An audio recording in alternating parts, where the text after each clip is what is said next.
Assalamualaikum warahmatullahi wabarakatuh. Bismillahirrahmanirrahim. Alhamdulillahirabbil alamin wassalatu wassalamu ala sayyidina Muhammad wa ala alihi wa sahbihi ajmain. Amma ba'du. Asyhadu an la ilaha illallah wa asyhadu anna Muhammadan abduhu wa rasuluh. Allahumma arzuqna fahman nabiyyin wa hifdzal mursalin wa ilhama malaikatil muqarrabin. Allahumma nawwir qulubana binur hidayatika kama nawartal ardo binur syamsika abadan abada birahmatika ya arhamar rahimin. Baik teman-teman, kita lanjut kembali pembahasan sebuah kitab yang ditulis oleh Hujatul Islam, yaitu Imam Al-Ghazali, dengan judul Tahafut Al-Falasifah. Malam tadi kita sudah mengupas sedikit kapan kitab ini ditulis, kemudian dan apa saja tujuan Imam Al-Ghazali menulis atau membuat kitab Tahafut ini ya. Kita lanjut langsung ke muqaddimah awal ya, supaya pembahasannya langsung kepada inti kitab Tahafut Al-Falasifah ini. Baik, kita baca dulu ya. Bismillahirrahmanirrahim. Namun sebelumnya kita baca dulu Al-Fatihah supaya apa yang kita lakukan saat ini memang berfaedah, kemudian dibukakan ya. Karena Al-Fatihah ini kan pembuka, dibukakan mata batin kita, mata hati kita, karena Imam Al-Ghazali kan salah satu ulama yang memang memandang bahwa selain dengan observasi ya, selain dengan membaca, selain dengan melalui pengamatan atau dengan realitas, melihat realitas yang ada, dan kadang-kadang memang realitas yang ada di dunia ini ya, realitas fisik, kadang-kadang memang kalau menurut Plato menipu kita ya. Ilmu pengetahuan juga, kata Imam Al-Ghazali, bisa didapat melalui intuisi ya, kemudian melalui pengalaman mistis atau melalui pengalaman metafisis. Kita baca sama-sama Al-Fatihah. A'udzubillahi minasyaitonirrajim. Bismillahirrahmanirrahim. Alhamdulillahirabbil alamin arrahmanirrahim maliki yaumiddin. Iyyaka na'budu wa iyyaka nasta'in. Ihdinas siratal mustaqim siratal ladzina an'amta 'alaihim ghairil maghdubi alaihim waladdallin. Baik, kita baca. Kalau ada yang salah mohon dimaaf, atau Anda bisa membetulkan lah, atau mengkoreksi ya. Muqaddimatun ula liya'lam anal haudhu fi hikayati akhtilafil falasifati tatwilun fa inna hobatuhum tawilun wa niza'uhum kasirun wa ara'uhum muntasyiratun wa turukuhum mutaba'idatun mutadabiratun. Nah, ini muqaddimatun ula ya, atau kata awal atau muqaddimah awal ya, muqaddimah awal. Liya'lam, ketahuilah ya, anal haudhu itu jadi sesungguhnya menyelami atau mendalami ya, atau mengkaji, bisa lah mengkaji pi hikayati, hikayat atau sejarah ya, atau kisah akhtilafil falasifati, ikhtilaf atau perdebatan atau perbedaan ya, al falasifati, para filsuf atau para filsuf ya. Tatwilun itu memang sangat panjang dan cukup bertele-tele. Jadi bagi kita untuk mendalami atau menyelami, mengkaji kisah ataupun sejarah perdebatan panjang para filsuf itu memang cukup bertele-tele. Sebab apa? Kata Imam Al-Ghazali, fa inna hobtuhum tawilun, karena hobtuhum itu, khotbuhum itu pemikiran para filsuf itu tawil ya, begitu luas ya. Wa niza'uhum kasirun, perdebatannya pun memang cukup banyak ya, persoalannya cukup banyak, pendapatnya pun cukup banyak ya. Kemudian apa? Wa ara'uhum muntasyiratun, pandangan-pandangannya juga begitu luas ya. Kemudian wa turuquhum, dan jalan atau metode yang telah ditempuh oleh para filsuf itu memang mutaba'idatun ya. Mutaba'idatun itu ba'idun jauh ya, jadi sangat jauh dengan kita. Kemudian mutadabiratun, dan betul-betul tersebar luas.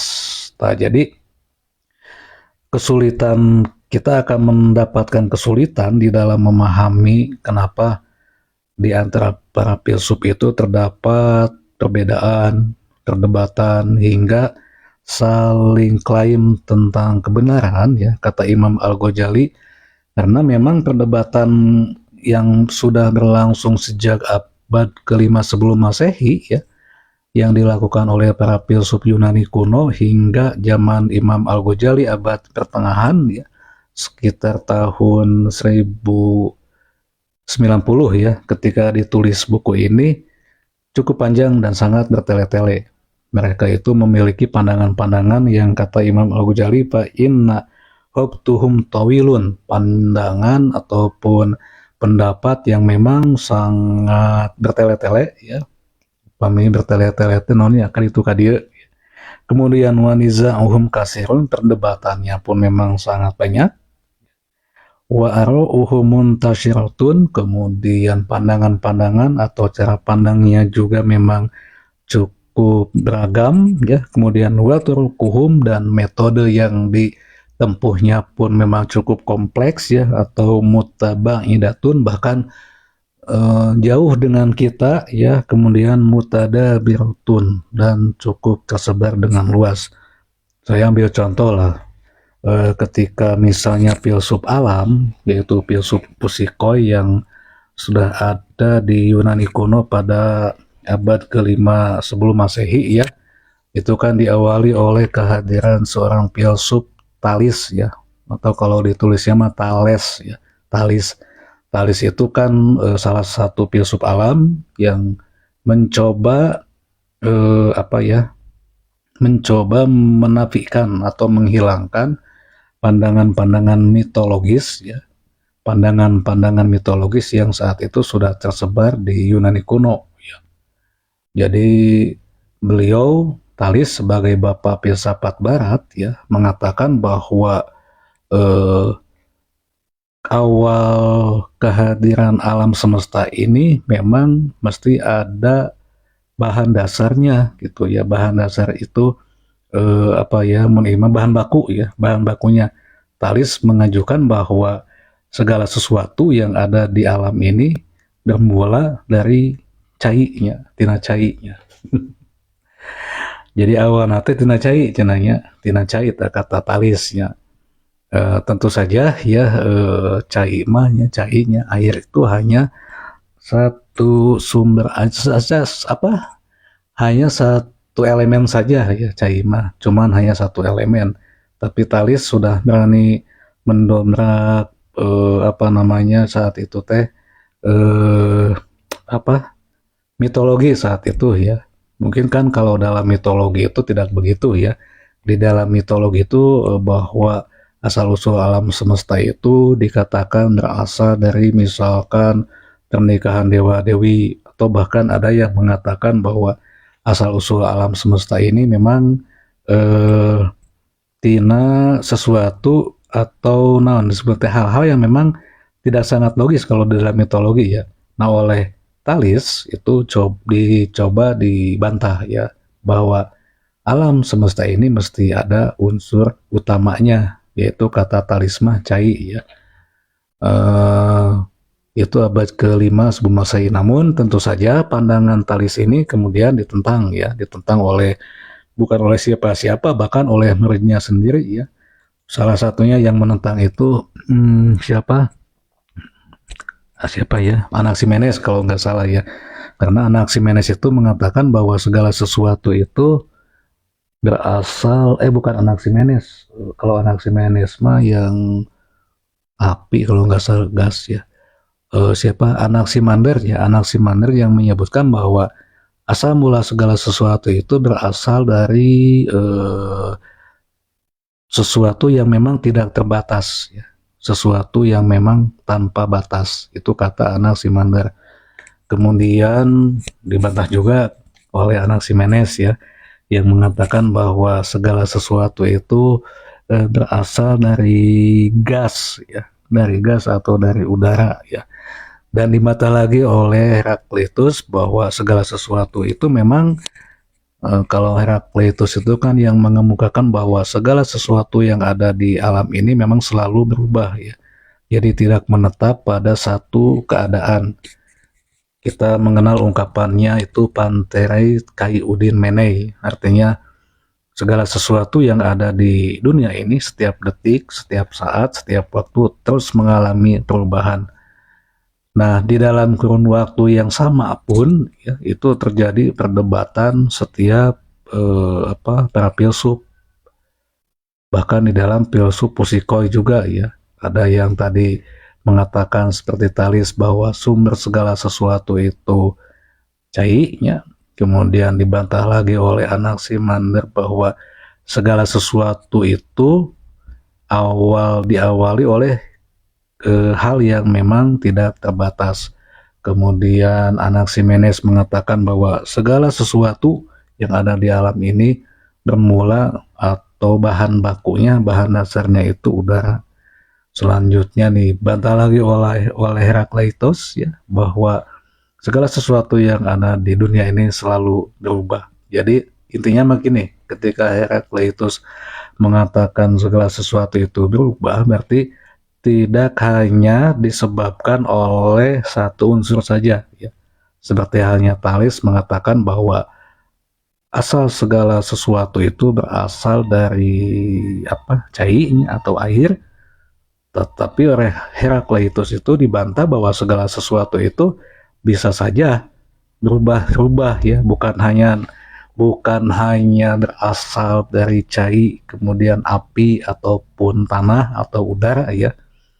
Nah, kemudian ada lagi yang menyebutkan masih filsuf alam, ya, yaitu Demokritos. Nah, kalau Demokritos ini mungkin saya pandang, ya, ini pandangan saya saja, sebagai bapak ateis awal sebetulnya, bukan siapa, bukan Karl Marx atau filsuf-filsuf abad pencerahan, justru, ya, Demokritos lah yang pertama kali mencetuskan bahwa segala sesuatu itu berasal dari atom, katanya.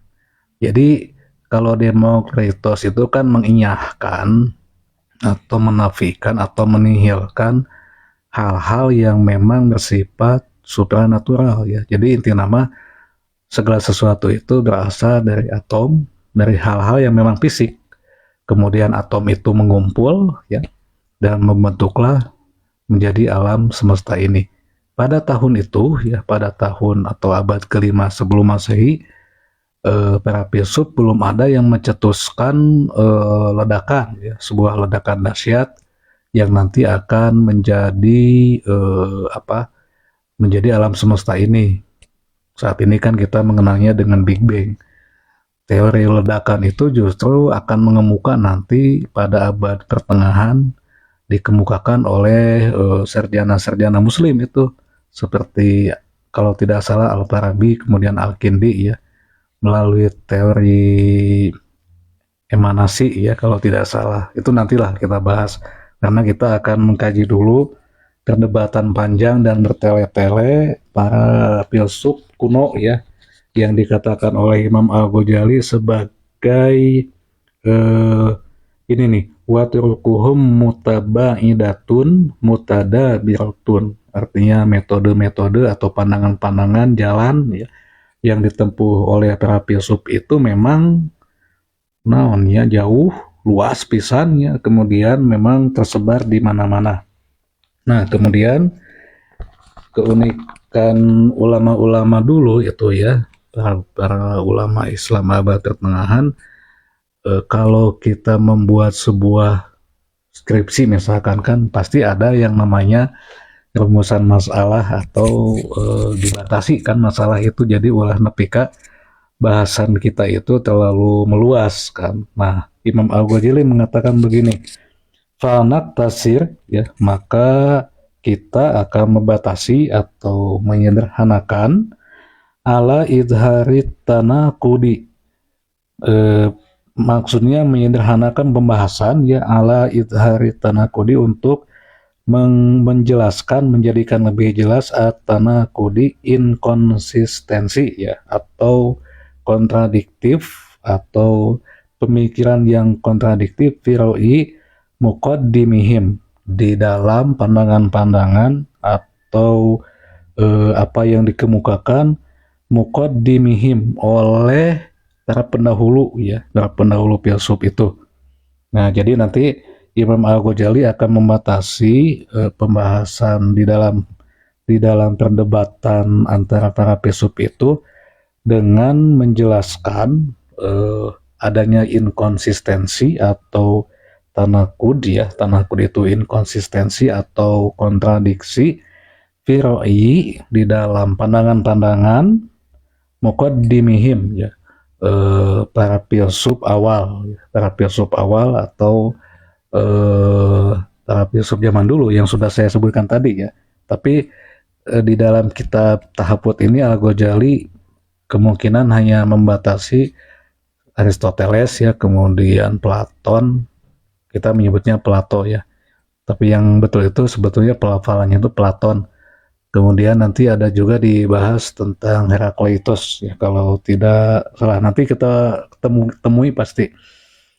Kemudian seperti apa para filsuf awal ini begini nih. Allazi huwal filsufu al mutlaqu wal muallimul awal. Artinya bahwa para pendahulu filsuf itu yaitu allazi huwal filsufu al mutlaqu wal muallimul awal. Para filsuf mutlak dan muallimul awal. Muallimul awal itu guru yang awal ya. Nama sebetulnya guru awal filsafat barat itu tadi saya katakan Thales ya, bukan Aristoteles sebetulnya, bukan juga Plato, karena filsafat barat itu diawali sejak abad kelima sebelum Masehi ya. Kemudian kita lanjut, nah filsuf awal ini ya, filsuf awal atau filsuf mutlak atau guru awal ya, fa'innahu ratib ulumuhum wa hadzabaha bizamihim. Jadi mereka itu para guru awal ya, atau filsuf awal itu ratib telah mensistematisasikan atau menertibkan ulumuhum, ilmu-ilmu mereka atau pengetahuan-pengetahuan mereka, wa hadzabaha bizamihim, kemudian mengklaimnya ya sebagai sesuatu yang benar. Nah, jadi memang ya di zaman Thales di abad kelima sebelum Masehi sampai abad ketiga sebelum Masehi, para filsuf itu hanya mengemukakan pandangan-pandangan mereka melalui bahasa verbal ya, atau ucapan verbal yang disampaikan secara lisan ya, sama halnya dengan kita lah, kalau kita makan melalui dongeng ya, atau melalui cerita. Filsuf awal juga begitu ya. Nah, namun sejak era Platon dan Aristoteles ya, pandangan-pandangan mereka itu sudah ditertibkan, bahkan sudah ditulis ya. Sampai saat ini kita bisa membaca tulisan Aristoteles. Misalkan ada kan buku Aristoteles dengan judul Politik, kemudian dan lain sebagainya, banyaklah. Nah, kata Imam Al-Ghazali, fa'innahu ratib, bahwa filsuf-filsuf awal itu sudah mulai menertibkan atau mensistematisasikan ulumuhum, ilmu-ilmu atau pengetahuan mereka, wa hadzabaha bizamihim, dan mengklaimnya sebagai sesuatu yang memang benar ya.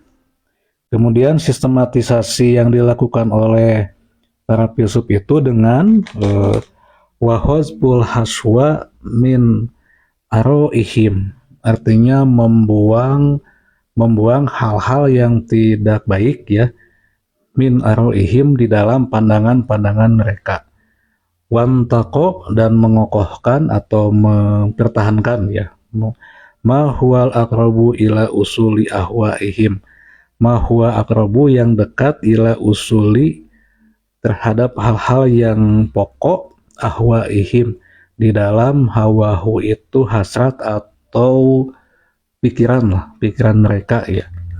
Nah, jadi salah satu sistematisasi yang dilakukan oleh para filsuf awal yaitu dengan pertama wahotpul haswa min aroihim, membuang ya, membuang hal-hal yang tidak baik min aroihim di dalam pandangan-pandangan atau pandangan mereka. Kemudian wantako dan tetap memegang atau mempertahankan mahwal akrabu ila usuli ahwaihim, hal-hal yang dekat dengan pokok-pokok pikiran, mungkin ya, pokok-pokok pikiran mereka begitu. Siapa itu? Nah, ini disebutkan oleh Imam Al-Ghazali, salah satunya yaitu huwa Aristolisa, yaitu Aristoteles. Jadi Imam Al-Ghazali menyebut Aristoteles ini dengan Ristolis. Aristoteles. Nah, Aristoteles ini sudah mengokohkan atau menertibkan, mensistematisasikan ilmu ya yang dikemukakan olehnya gitu. Sudah mulai dibukukan kan, kemudian sudah mulai dikodifikasi dan sudah mulai dibukukan lah. Dan karya-karya Aristoteles itu sampai saat ini bisa kita lihat ya, bisa kita baca sampai saat ini. Nah, kemudian Aristoteles ini, kata Imam Al-Ghazali, ada baiknya ya, yaitu begini. Wa qad radda ala kulli min qablihi. Jadi Aristoteles itu sudah mau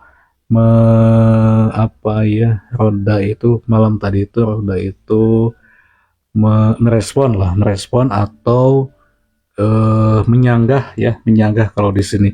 Wakon roda, makanya ada kata murtad kan, murtad itu sebetulnya menyanggah ya. Wakon roda ala kulli min qablihi, artinya bukan man qablihi ya, artinya Aristoteles itu sudah berani menyanggah ya terhadap pandangan-pandangan filsuf sebelumnya, yaitu Platon kan. Platon itu kan gurunya Aristoteles ya. Jadi dibantah itu pendapat Platon. Nanti kita akan kaji satu-satu ya, bagaimana perdebatan sengit antara Platon ya dengan Aristoteles. Kemudian hatta ala ustazihil mulakkiba indahum biaplatunil ilahi. Nah, jadi ini sampai indahum Plato pun oleh Aristoteles ini dibantah ya. Dibantah itu artinya ditolak. Jadi hatta ala ustadihil mulaqabi indahum bi aplatuni al ilahi ya. Artinya Plato itu dipandang sebagai, kalau di sini define Plato ya. Ya, di Plato ilahi ya. Bagus ini Mas. Saya baru tahu nih bahwa ada Plato ilahi ya. Istilah yang disebutkan oleh Imam Al-Ghazali ya, karena mungkin saking di lamun ayeuna mah di dewa-dewakannya Plato ya. Tapi oleh Aristoteles itu dibantah. Kata Imam Al-Ghazali, hatta ala ustadzihil mulaqabi indahum bi aplatunil ilahi. Sampai guru yang sangat dibanggakannya pun itu oleh Aristoteles dibantah. Summa tanaro am khalifatihi ustazahu bi anna qala. Nah, bentuk penyanggahan atau bentuk istilahnya perdebatan atau menyanggahnya Aristoteles terhadap ustazihi, ya, terhadap ustadznya itu, yaitu siapa, Platon, bianna kola, ketika Aristoteles mengatakan afalatinun sodikun wal haku sodikun walakinal hako asdaku minhu. Nah, ini bagus ini pernyataan Aristoteles, ya, bahwa memang mesti seperti ini. Begini ya, afalatinun, Plato itu sodikun. Sodikun itu di sini bukan benar ya, tetapi bisa dikatakan hebat lah, hebat ya, atau bukan hebat supaya tepat nih mananya. Afalatinun sodikun, Plato itu hebat lah, hebat ya. Afalatinun sodikun, Plato itu hebat, wal haku sodikun, dan kebenaran pun itu hebat, ya. Walakinnal haku, tetapi kebenaran itu asdaku, ya, lebih hebat dibandingkan Plato, gitu. Atau sodikun itu kan benar ya, tapi jangan dimaknai hebat lah, tidak tepat kayaknya, jadi rancu oke ya. Jadi kalau di sini sodikunnya jangan hebat ya. Beginilah, afalatinun sodikun, Plato itu berharga lah, mungkin begitu ya. Afalatinun sodikun, Plato itu berharga, wal haku sodikun, dan kebenaran itu juga berharga, walakinnal hako, tetapi kebenaran, asdaku itu lebih berharga, minhu, dibandingkan dengan Platon, ya. Nah, jadi upami Sayyidina Alima kan undur makola ya, wala tandur mankola kan. Lihatlah siapa, jangan melihat siapa yang ngomong, tapi lihatlah ucapannya kan gitu. Jadi undur makola ya, wala tandur mankola. Lihatlah apa yang diucapkan, jangan hanya melihat manusianya. Nah, ini seperti yang dikatakan oleh Aristoteles begini, afalatinun sodikun wal haku sodikun walakinal haku asdaku minhu. Platon itu berharga ya, baiklah begitu ya, wal haku sodikun, dan kebenaran itu juga baik, walakinal hako, tetapi kebenaran, asdaku minhu, lebih baik dibandingkan dengan Platon. Nah, jadi ini sesuai dengan apa yang dikatakan oleh Imam Ali ya, atau Sayyidina Ali, undur makola wala tandur mankola. Lihatlah apa yang dikatakan, jangan melihat siapa yang mengucapkan. Kan lamun di bahasa kita mah, di bahasa kita itu bahasa Sundanya naon wae cenah, walau ambil saja walaupun anu kaluar nate punten tina itu hayam gitu kan, endog pannya. Saya tidak berani mengatakannya ya, karena sedang memegang kitab karya Al-Ghazali. Oke, jadi sekali lagi bahwa kesimpulan dari mukadimah awal ini nanti akan dilanjut lagi, ini baru satu alinea ya. Besoklah kita lanjut, kita bacanya satu alinea kita ulangi ya. Liya'lam anal hawdo fi hikayati akhtila fil falasifati tatwilun fa innahum tuhum tawilun wa niza'uhum kasirun wa ara'uhum muntasyiratun wa turkuhum mutaba'idatun mutadabiratun pa naktasir ala idharit tanakudi fi ra'i muqaddimihim alladhi huwal failusuful mutlaqu wal muallimul awwalu fa innahu ratib ulumuhum wa hadzabaha bizamihim wa hazbul haswa min ara'ihim wa antaqoma huwal aqrabu ila usuli ahwaihim wa huwa Aristolisa wa qad radda ala kulli man qabilihi hatta ala ustadzihil mulaqabi indahum bi aflatunil ilahi summa tanaru am mukhalafatihi ustadzihi bi anna qala afalatinun sodikun wal haqqu sodikun walakinnal haqqu asdakum minhu. Ketahuilah sesungguhnya menjelajahi atau menyelami atau mempelajari ya kisah perdebatan para filsuf itu sangat panjang dan bertele-tele.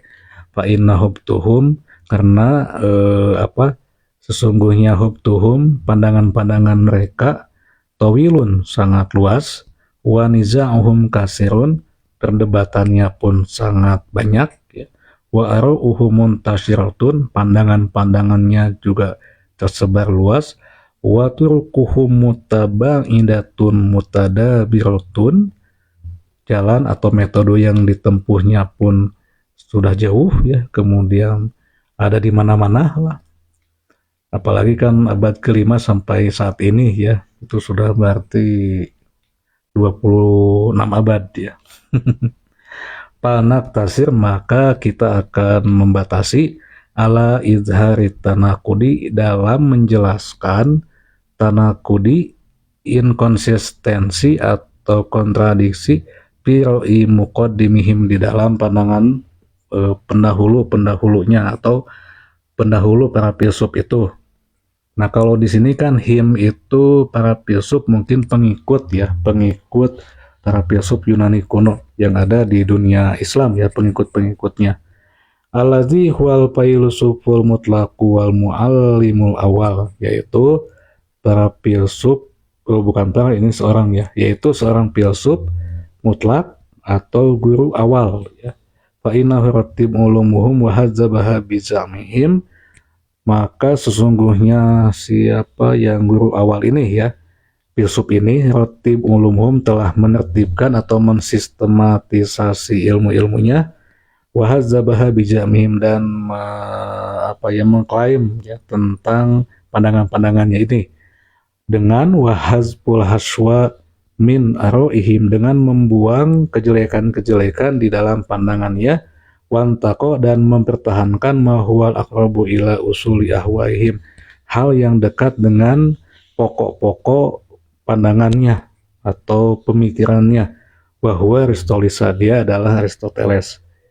Nah, jadi dalam Muqaddimah pun Imam Al-Ghazali langsung menembus ke akarnya, yaitu ke Aristoteles dengan Plato ya, yang terjadi perdebatan. Nah, perdebatan dengan Plato ini salah satunya di dalam pengetahuan, begini.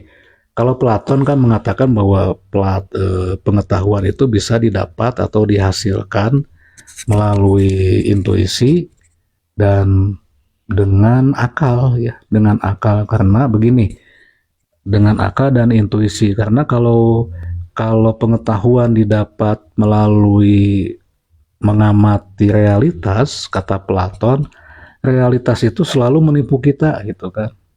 Apa yang ada di luar diri kita itu, yaitu realitas fisik, itu selalu menipu kita. Selalu menipu itu artinya belum tentu lah apa yang kita lihat itu adalah sesuatu yang benar ya. Kecuali kata Plato itu, kebenaran itu, ilmu pengetahuan bisa didapat melalui proses pemikiran dan intuisi ya. Kalau di dalam keilmuan mungkin Plato lebih ke sikap esoteris ya, atau melihat ke dalam. Sementara Aristoteles ya memperdebatkannya bahwa ilmu pengetahuan itu justru bisa dihasilkan juga dengan proses pengamatan, yaitu dengan melihat benda-benda yang ada di sekeliling kita, itu bisa menjadi sumber pengetahuan, bukan hanya dengan intuisi ya. Itu kalau kata Aristoteles. Makanya kan Plato disebut sebagai seorang idealis ya. Kalau Aristoteles lebih bisa disebut sebagai seorang yang realis ya.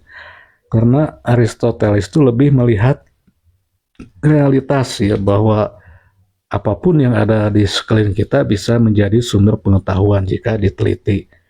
Nah, di sini kata Aristoteles, kata Imam Al-Ghazali ya di dalam kitab Tahabut terhadap Aristoteles, bahwa beliau itu, Aristoteles ini ya, waqad roda ala kulli min kibalihi, yang telah berani menyanggah, ala kulli man qobilihi, terhadap para filsuf sebelumnya, hatta ala ustadihil mulaqabi indahum bi aplatunil ilahi, sampai Aristoteles ini berani menyanggah ustadz atau guru yang sangat dicintainya, yang sangat dibanggakannya, yaitu Plato ya.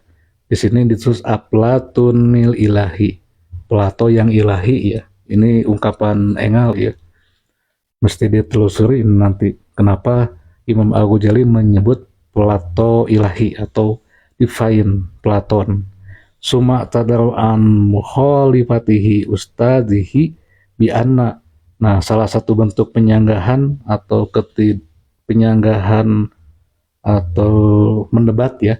Salah satu bentuk pendebatnya Aristoteles terhadap Plato ketika dia mengatakan afalatinun sodikun, Plato itu sangat baik atau berharga, wal haqqu sodikun, kebenaran juga baik dan berharga ya, walakinal haqqo, tetapi kebenaran, walakin kebenaran ya, asdaku minhu, lebih baik dibandingkan dengan Plato atau Platon ya. Begitu ya kata Imam Al-Ghazali. Salut saya. Jadi kita sudah bisa menemukan kalimat-kalimat yang cukup hebat ya. Seperti ini nih. Saya ulangi lagi ya, ini hebat ini. Afalatinun sodikun wal haqqu sodikun walakinal haqqu asdaku minhu. Plato itu baik, kebenaran juga baik, tetapi kebenaran lebih baik atau lebih berharga dibandingkan Plato. Kemudian ungkapan ini diucapkan juga oleh Sayyidina Ali, undur ma kola wala tandur man kola. Lihatlah apa yang diucapkan, jangan melihat siapa yang mengucapkan. Nah, begitu ya. Mungkin sampai di sini dulu ya pembahasan tahaput al-falasifah muqaddimah awal. Kita lanjut lain waktu, mudah-mudahan besok ada waktu, tapi kalau tidak salah besok ada kegiatan ya malamnya. Jadi kita lanjut mungkin malam, kalau tidak besok malam Senin, bisalah kita lanjut terus malamnya mudah-mudahan, karena kita hanya akan membaca satu alinea dilengkapi dengan penjelasan apa yang saya ketahui ya tentu saja. Nah, makanya saya mengajak kepada teman-teman untuk jangan segan-segan untuk membetulkan ataupun untuk membenarkan baik bacaan ataupun apa yang saya kemukakan gitu. Bukannya untuk berdebat ya, tetapi untuk membetulkan saja, karena saya kumanya jadi masih banyak kekurangannya gitu ya. Jadi silakan bagi teman-teman yang melihat atau menonton bisa memberikan komentar supaya apa yang saya bacakan ini memang tepat ya. Begitu. Oke, demikian. Mudah-mudahan apa yang saya sampaikan itu ada manfaatnya bagi kita, dan kita memang mesti terus belajar ya, seperti yang dikatakan oleh oleh hadis ya, bahwa neangan ilmu mah timimiti diais tembika jadi papais utlubul ilma minal mahdi ilallah di timimiti diais tembika jadi papais neangan ilmu ya. Bahkan kalau kita mau mengikuti Aristoteles, kata Aristoteles itu ilmu itu bisa dilihat atau bisa didapatkan bukan hanya dengan akal dan intuisi, juga dengan mengamati, mengobservasi apa yang ada di sekeliling kita. Namun tentu saja mesti dipadukan ya.